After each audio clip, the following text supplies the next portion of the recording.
इस देश में सबसे पहली टीवी में कथा सन 2001 में बंबई में मैं, बाबा और पिताश्री बैठे थे, तब जी टीवी पर सुबह सुबह कथा आती थी। पता नहीं आपको ये बात स्मरण में है कि नहीं, 25 वर्ष पुरानी। तब मैं छोटा था, बोला करता था। उसकी क्लिप अभी यूट्यूब पे मौजूद है। तो फिर जब उसका कमर्शियलाइजेशन होना शुरू हुआ तो हम लोग उससे थोड़ा सा हट गए। एक घटना मुझे याद है, एक अत्यंत प्रसिद्ध व्यक्ति, मैं नाम नहीं लूंगा, आप सब उनके नाम से परिचित होंगे। मेरे बाबा के कमरे के बाहर एक टीवी लगा हुआ था, उसमें कथा चल रही थी, जिसमें उन्हीं महापुरुष की, महाशय की कथा चल रही थी, जिसमें उन्होंने श्रीमद् भागवत, कम से कम आयोजन में 25-50 हजार आदमी बैठे होंगे, करोड़ों रुपए का प्रचार हो रखा था, हजारों लाखों लोग सब देख रहे थे, और उसमें उन्होंने श्रीमद् भागवत जी का पहला श्लोक बोला। ये समझिए, ऐसा विकलांग श्लोक हमने आज तक नहीं सुना महाराज। लिटरली विकलांग श्लोक, 18 अशुद्धि थी उसमें। हमारे बाबा जी को बड़ी पीड़ा हुई, क्या हो रहा है।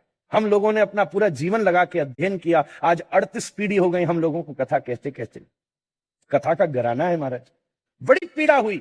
उस समय श्री पिताजी महाराज ने बाबा को वचन दिया कि ऐसा महापुरुष हम लोगों के पास बैठे हैं, और अगर जनता तक हम वास्तविक शास्त्र का ज्ञान नहीं पहुंचाएंगे तो ये हमारी व्यासपीठ के प्रति ईमानदारी नहीं होगी महाराज। तब उन्होंने बाबा को प्रॉमिस किया और अगला कदम ये उठाया कि मेरे लिए चंडीगढ़ से ही व्यवस्था करके पहला कंप्यूटर लाके मुझे दिया और कहा इसमें कैसे डालना शुरू कर।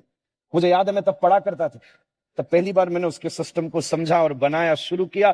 फिर बीच में मुझे वो मेरे भीतर समा गए, मैं तो ये कहूंगा। राधा रमन जी को पा गए, बहुत जल्दी छोड़कर चले गए, मैं छोटा था। तब से स्वयं परिश्रम करता रहा। इसलिए मेरे लिए ये प्रचार करना प्रचार नहीं है, मेरे लिए ये प्रचार का साधन करना अपने गुरु की प्रसन्नता और सेवा है महाराज।